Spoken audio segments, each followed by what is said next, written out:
Welcome to the UI Sims tutorials. This is a tool for customizing the appearance of fidgets and centralized customization management. It is useful even if you do not want to use different sims. For example, you have a couple dozen prefabs and you want to adjust colors or replace sprites. It can be an annoying task to change settings for each of them and be sure you do not miss anything. The sim allows you to control and change colors and sprites from one place. Now I will show you how to work with sims. First you need to create a sim. Then the sim editor will open. Set sim as default. The first created one will be already specified as default. As you can see, a new sim has only one variation without any options. Variation is color scheme. It includes not only colors but sprites, textures and fonts. Now you can add a sim target component to use the sim with a specific game object and then create options for the component's properties. But there is a better way to do this. Go to the context menu, UI, UI Sims, Attach Sims or Attach Sims and create options. As you can see, new options were created and selected based on component's properties.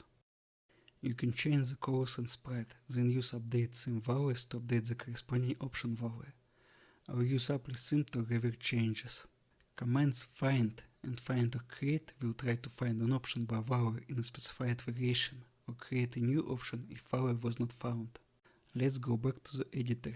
You can see the options were added since I used attach sim and create options.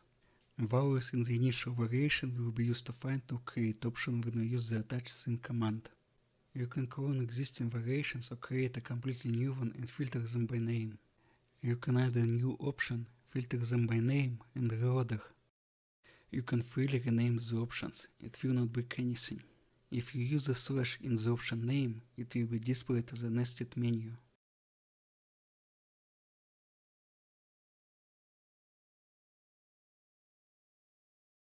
For each option you can check which object on the open scene use it. Now the sim is attached to the game object and you can change the active variation values. And changes are applied right away.